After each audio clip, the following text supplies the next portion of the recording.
Now, the message I want to preach today is a kind of help to each one of you to discover your destiny, to help you discover. It's kind of a navigator to help discover your place in God.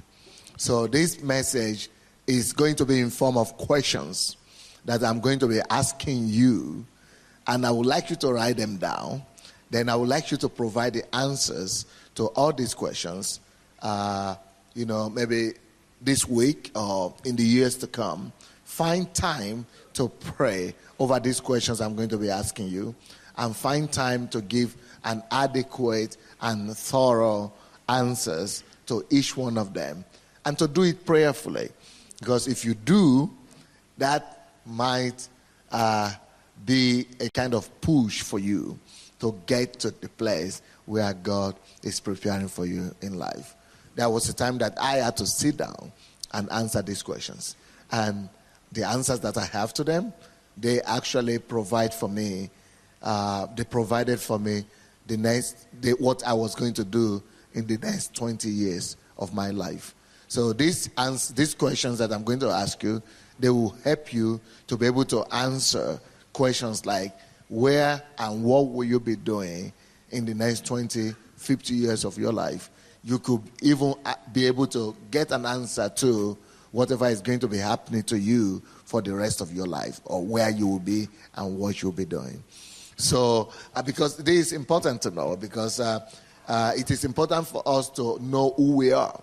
If we don't know who we are in God, and to be sure of ourselves and who we are, we will never be able to make a difference in life. In the book of Exodus, chapter 3, Exodus chapter 3,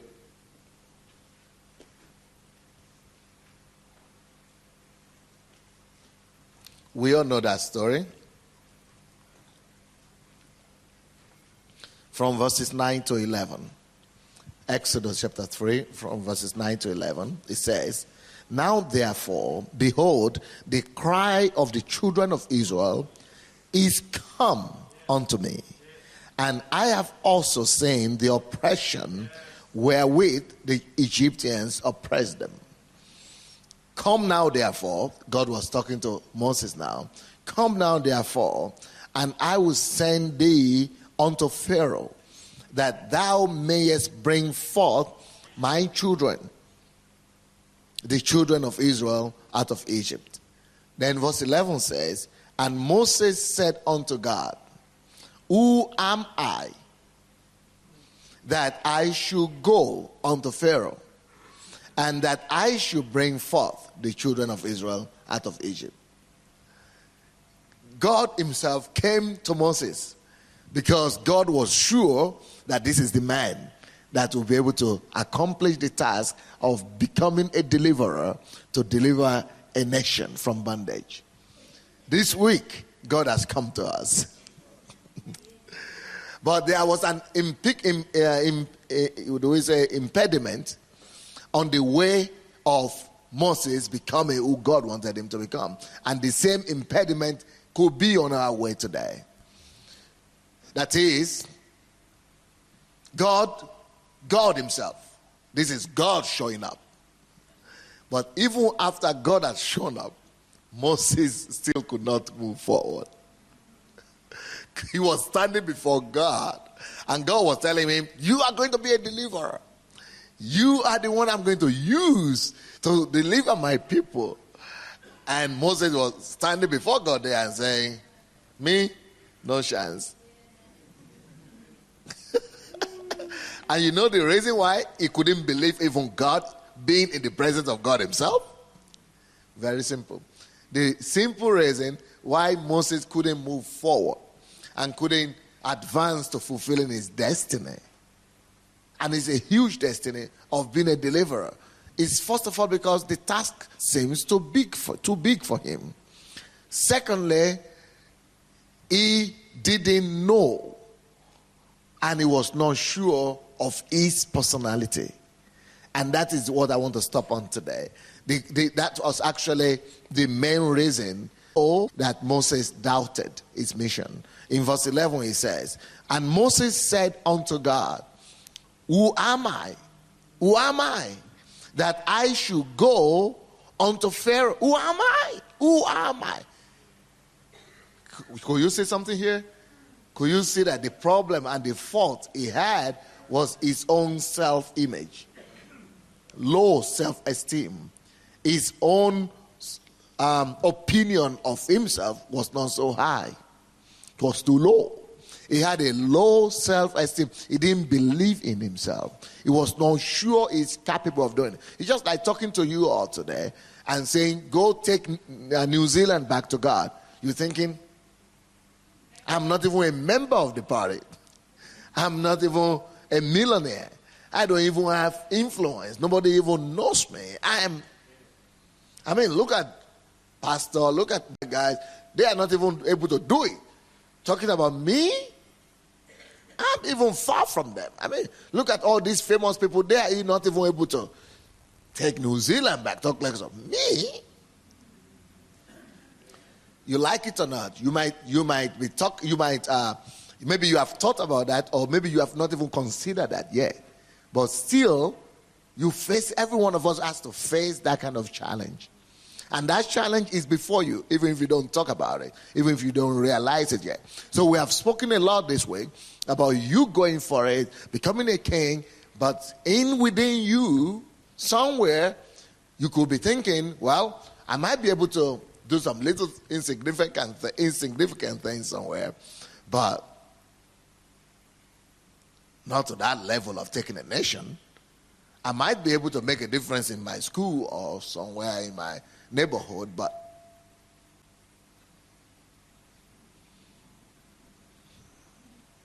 I'm not really sure I could go further than that. I might be able to make some difference in my family, but who will allow me to go further? I'm not the best of students. I'm not the smartest of men. So these are the real life questions that you encounter on your way to becoming who God wants you to become. Now, the God of heaven that had seen it proper for you,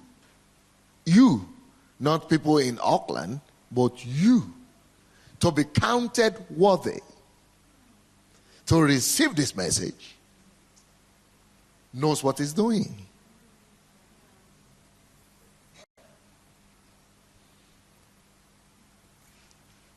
If he made a way and he made it possible that it is you he had entrusted this word into, not some other people that you feel are even better fit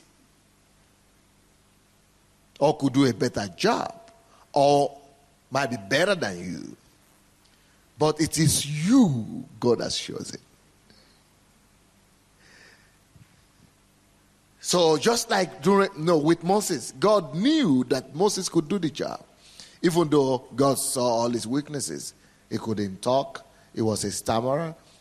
All the impediments that were not supposed to allow him to be fit to play this role. God knew those weaknesses. Yet, God was telling him, you are going to be the one. And that is a challenge. You think God doesn't know your weaknesses? He knows you are not perfect yet. He knows them better than you do. You know why? You know what? I will tell you something more. He even knows those weaknesses that are yet to come up.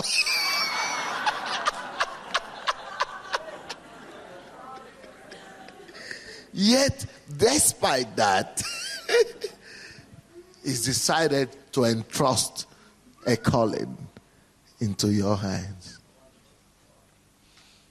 So, but if you say you don't have a challenge, dreaming big and believing big, removing all the hurdles and hindrances, that I could be the maximum, I could be the best, I could be to really conquer the land, then you are not being sincere. Because anytime God gives you a God-sized vision, it will always overwhelm you. Unless you don't embrace that vision.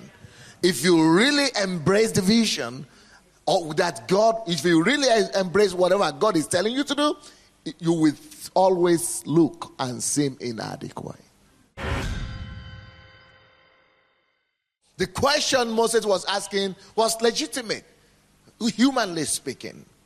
Who am I? Normally, your size and your opinion of yourself, no matter how self-confident you are, will always look much more smaller than the vision God is commanding you to do. No matter how self-confident you are, no matter how good you are, by the time God shows up and begins to tell you the vision he's asking you to do for him, you begin to think, my, I am nothing. Unless that vision is from God. Because if it's from you, then you could size it to your own size. But if it's God, God sizes it to his own standard.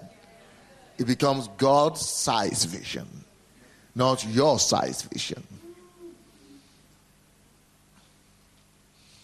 But if that is a situation that we will all come up with, then how do we overcome it?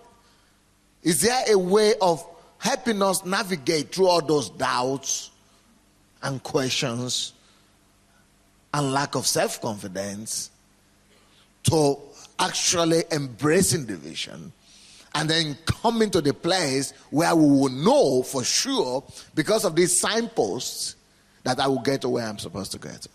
So the questions I'm going to pose to you today, we are going to act like signposts to you that will navigate you, that will help you to know how to move, how to step, where to place your feet, and how to get to your destination. So, in fulfilling destiny, the question that we all need to face is the question of, who am I? Am I fit? Am I ready? The question of self-affirmation and self-assessment is a question that must be answered by all.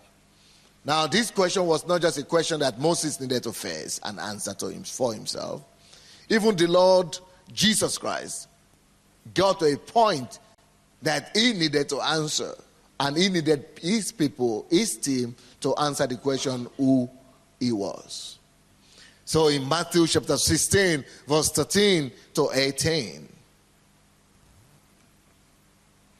Matthew 16, verses 13 to 18.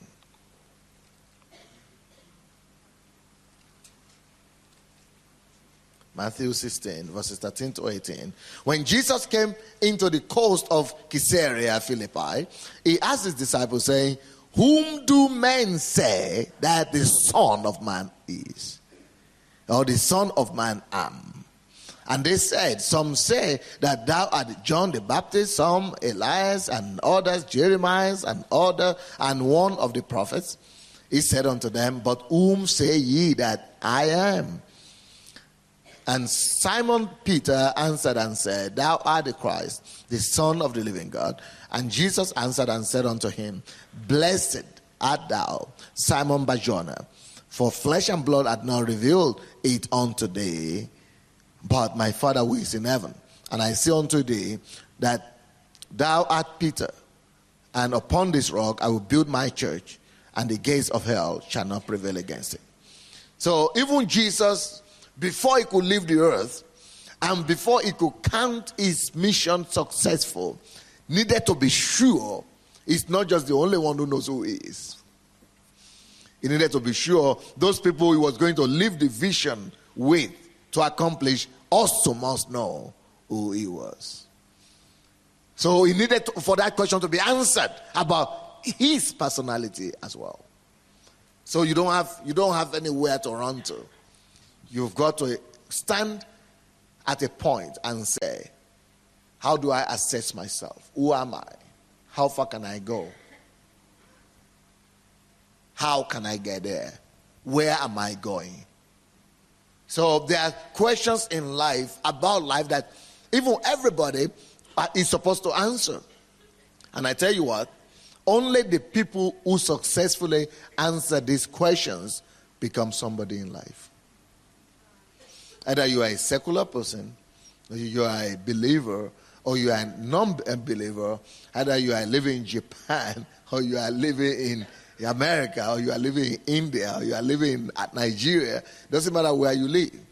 If you are able to answer these questions, just answering to yourself, there is no way you will not be a world changer, or a history maker, or a mover and a shaker. These are some of the most crucial questions in life. The questions that will help you to come to a place where you find out and discover who you are, why you are here, and why you are going. It through ages. Just reading through the philosophy, the philosophy of the great philosophers, Greek philosophers, Roman philosophers, these questions keep on coming up over and over again. What is the purpose? What is the reason for man? What is the purpose for his life? Where is he coming from? Where is he going? So there's a similar questions I want to pose to you today, for you to know you are not here by accident, and for you to know that being here on the earth does not mean just eating good food, going to some work and having some job, giving back to some children, then growing up and dying. What a pain that would be if that is all what life is about. The greatest of all these things is maybe having children, but when those children are 18 and 20, what are you left to do if that is what you are created to do? Those are just some benefits of life, but that's not the reason for the creation of life, for your creation. So, what are those questions? I have 7 of them for you. 7 of them. And I hope you will find time to work on them. By the time these questions began to come up in my spirit, that's a good bird.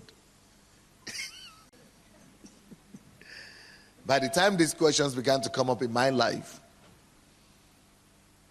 it got to a time that I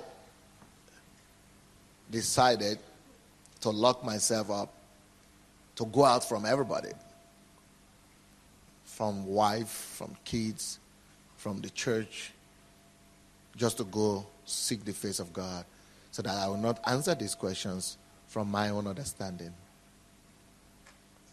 I needed the divine connection. I needed the cooperation of the heavenlies.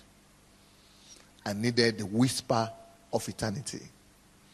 I needed to see into the mind of the one that sent me here. And I needed to hear his answers to these questions. So I took a week off, locked myself then, no food, just bottle of water. And I was praying between 10 to 20 hours every day. And I'm glad to say I came out of there knowing what I would do for the rest of my life.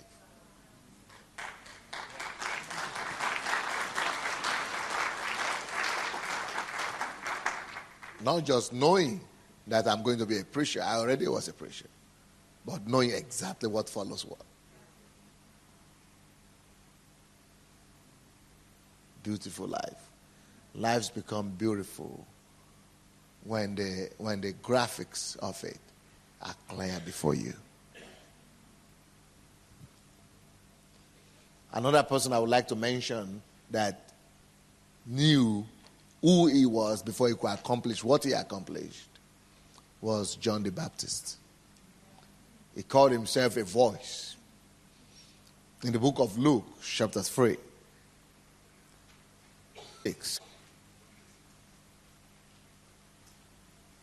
from verses 4 to 6. We saw the man, John, 4 to 6. As it is written in the book of the words of Isaiah, the prophet, saying, the voice of one crying in the wilderness, prepare. That's a definite call. Not just any voice. No, voice saying, giving a concrete message. What concrete message? Prepare ye the way of the Lord. That was his calling. He had a mission to it. Prepare the way for the coming of the Lord. That's it.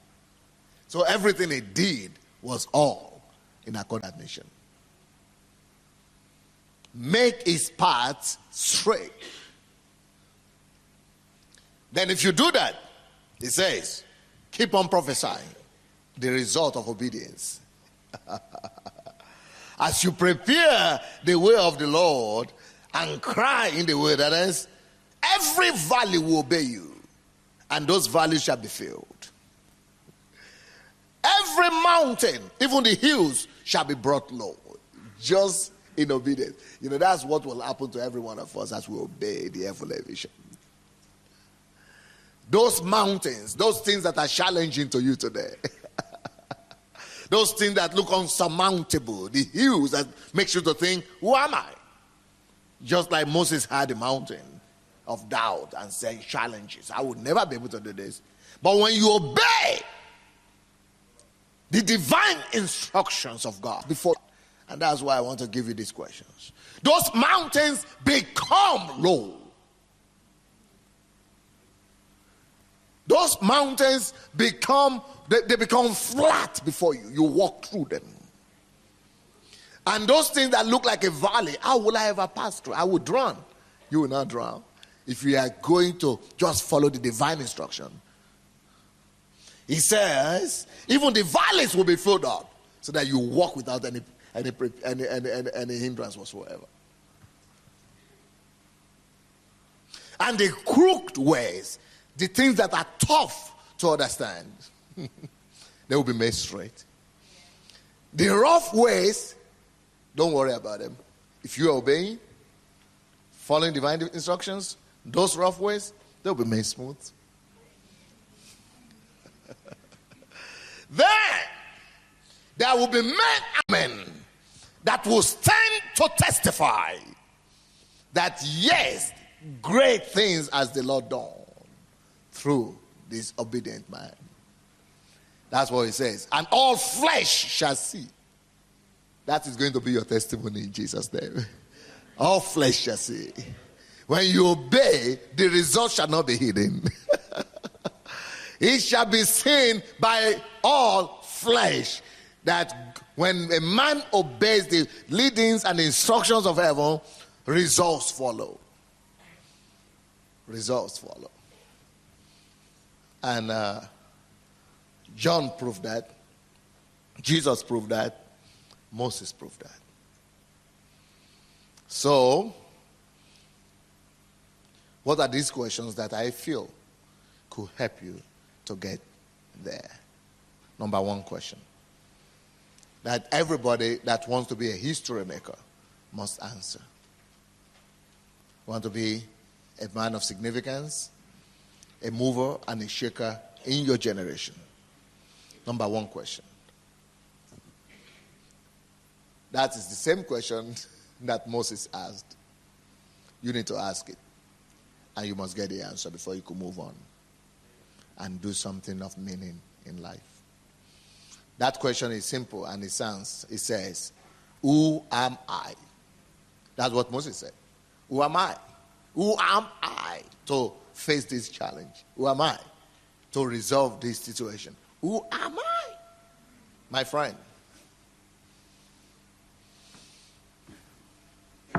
We all must come to a place where we need to answer that question.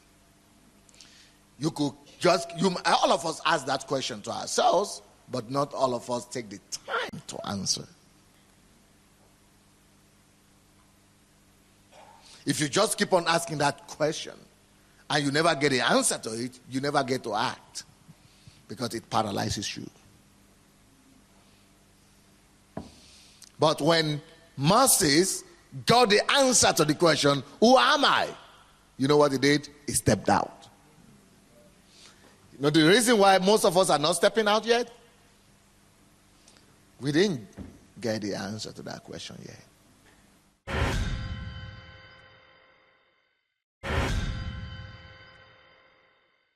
What are these questions that I feel could help you to get there? Number one question that everybody that wants to be a history maker must answer. Want to be a man of significance, a mover and a shaker in your generation? Number one question. That is the same question that Moses asked. You need to ask it. And you must get the answer before you can move on and do something of meaning in life. That question is simple and it says, who am I? That's what Moses said. Who am I? Who am I to face this challenge? Who am I to resolve this situation? Who am I? My friend.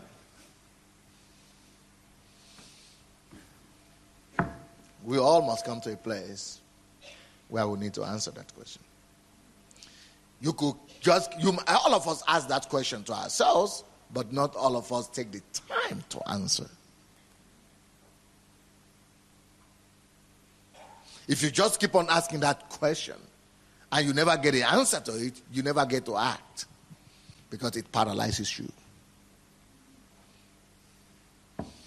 But when Moses got the answer to the question, who am I? You know what he did? He stepped out. You know the reason why most of us are not stepping out yet? We didn't get the answer to that question yet. By the time you begin to authentically answer yourself that question, you will be so full of boldness that any kind of mountain that is standing before you will look like a plain ground. Any kind of valley that is standing before you will look like a smooth ground. Any kind of rough pathway, you will know that's no challenge. By the time you begin to answer that question. So when I got to Russia, he's a black man in Europe. Then it's one thing as a black man in Europe I studied to be a journalist. So it's one thing to just be a journalist and just work in the secular, just have a job. I could still try to, make my way and be a good journalist. It's one thing for me as a black man to be a businessman. Okay? Try, work hard, buy and sell.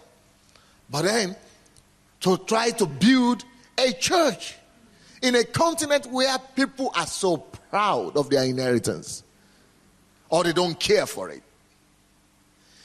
These are people who believe we rule the world.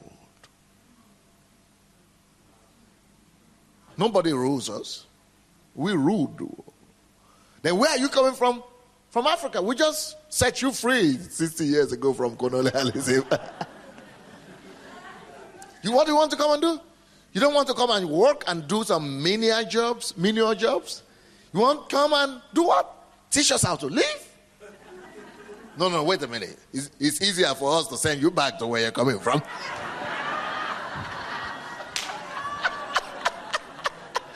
We'll just deport you.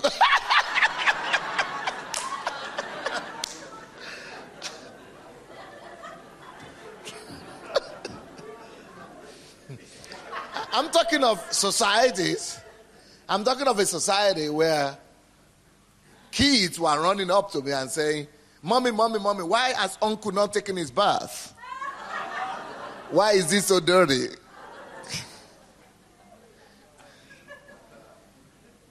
And now I want to change. Wait a minute. They will even think you've lost your mind. Sincerely. With all seriousness, they will think this guy has lost his mind. I mean, it's not common. It's not.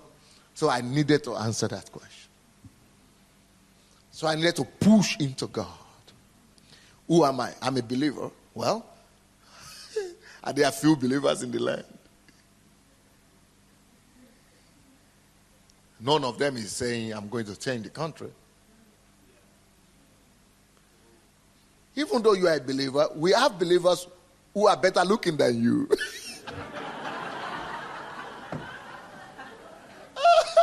We have believers who are citizens. We have believers who have passport and registration. We have believers who are businessmen. We have believers who are successful. We have believers who are somebody.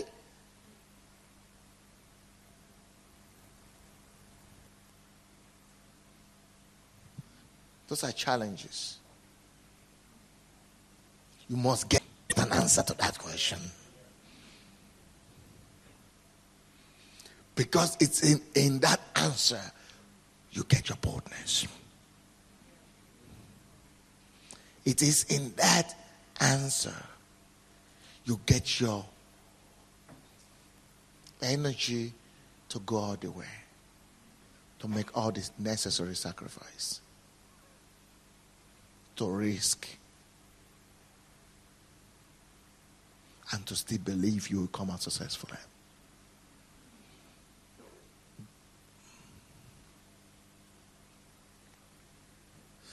Who am I? I know I'm Sunday, but that's not enough. Who am I? I'm a believer, but that's rubbish. We have millions of them.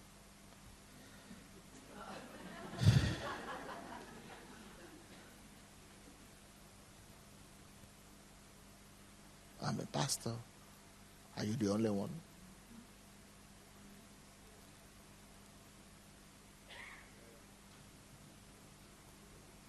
Who am I?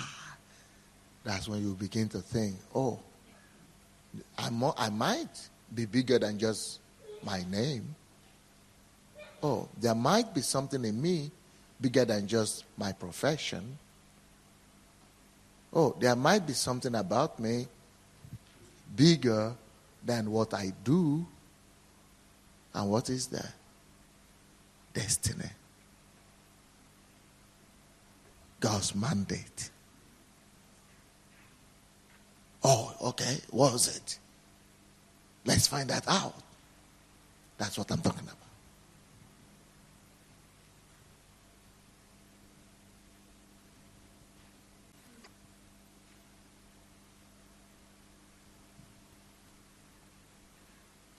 You now understand why I was so desperate. I had to refuse the food, family for some time, fellowship, telephone calls, church. I needed to get this answer if I'm really going to make any significance or any difference in the society where God has placed me. And I got the answer. For me, I was a deliverer. For me, I was a Moses that needed to break his way through a path that has never been tread before.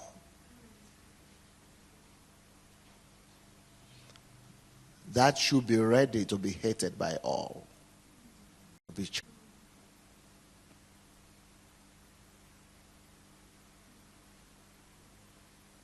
To be fought, to be resisted, to be challenged, and to still come through, because you discover I am means I can do it. If I am who he says I am, then I'm going to become so. Then I'm going to be able to do what he says I should do. He doesn't just send anybody here for nothing. Everyone is sent to the earth, he's got a mission for him. Only you must discover it.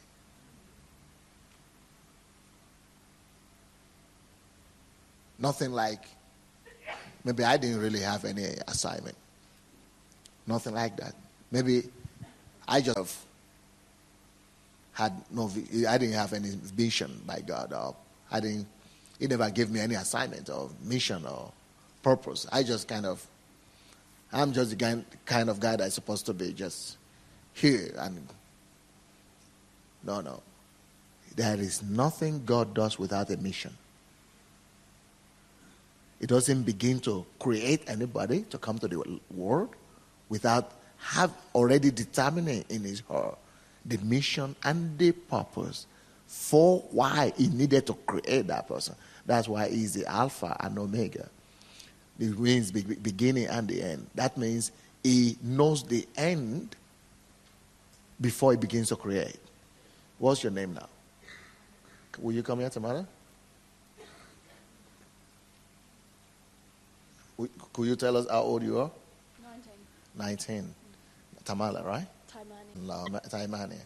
Now, Taimania, 19 years ago, you were conceived by your parents. They thought they just fell in love, and God blessed them with a baby daughter, but it's not true.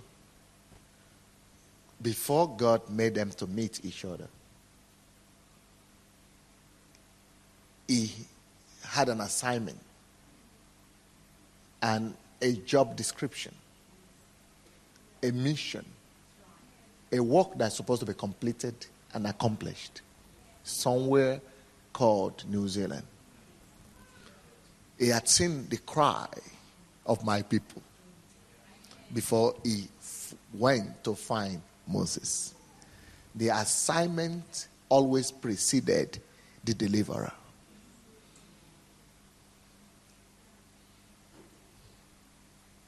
So the cry, the problem of Egypt, the problem of bondage of Israel in Egypt was there a long time before Moses was born.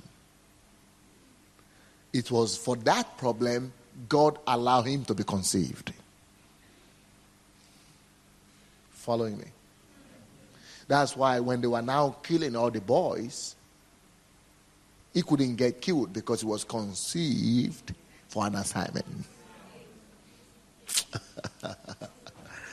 So God, therefore, is the Alpha and Omega. Is a beginning and the end in the same person, in the same place, at the same time. He first of all finishes it before he begins to create it physically. You getting me? So you are not here for fun. You are not here for waste. Not here for nothing. But few men get to believe that. And few men really get to do what they were sent for, because they never get to believe it.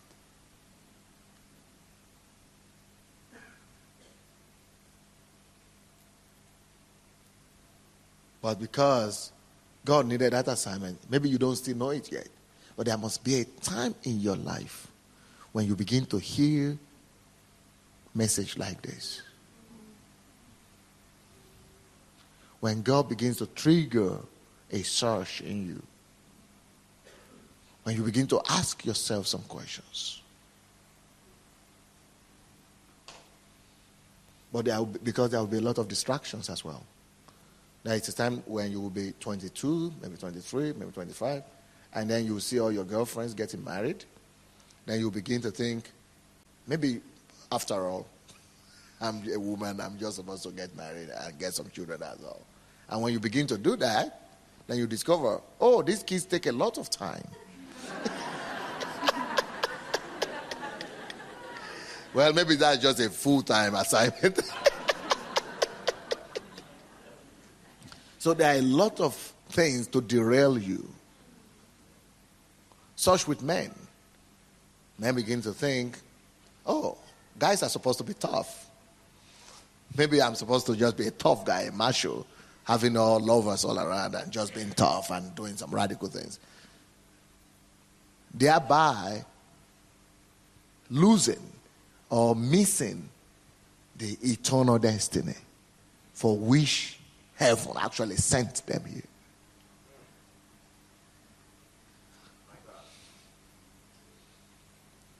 We are all sent here on a mission.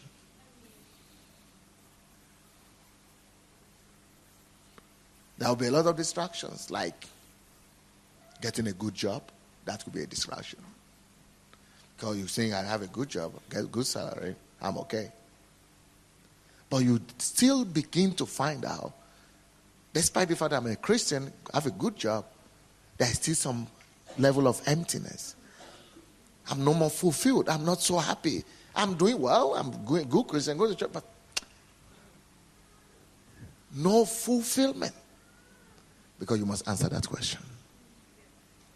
Who am I? Am I just here to get a job?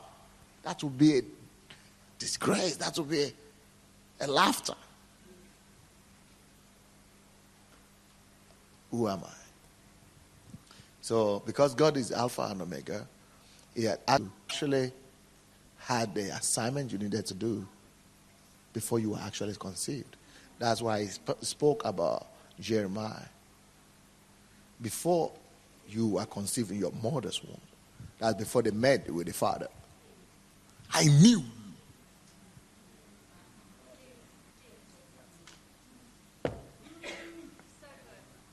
And I had appointed you to be somebody specific, a prophet.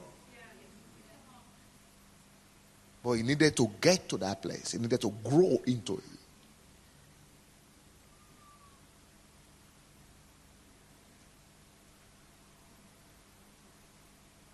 Who am I? That's the first question. You need to ask yourself that question. And you need to ask God that question. And that's what makes the difference between achievers in life and just people who just add to the statistics.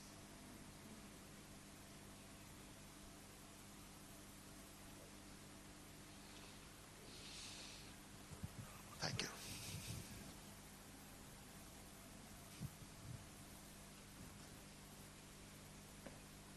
So, who am I? That is a question of self-consciousness. Self-consciousness. And it is also a question of alignment with eternity. Alignment with eternity. Alignment with eternity. Alignment with eternity. And getting to the heart of God and getting to know concretely. Like John the Baptist, he was only supposed to assist another man. That's why he was born.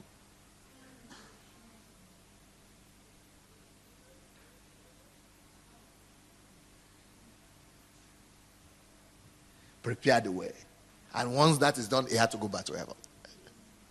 Then some people will say, oh, what a tragedy, he died so early. No. If God fulfilled. He didn't die tragically. No. He was taken home when he fulfilled. He had prepared the way. And the king had come. He had to withdraw.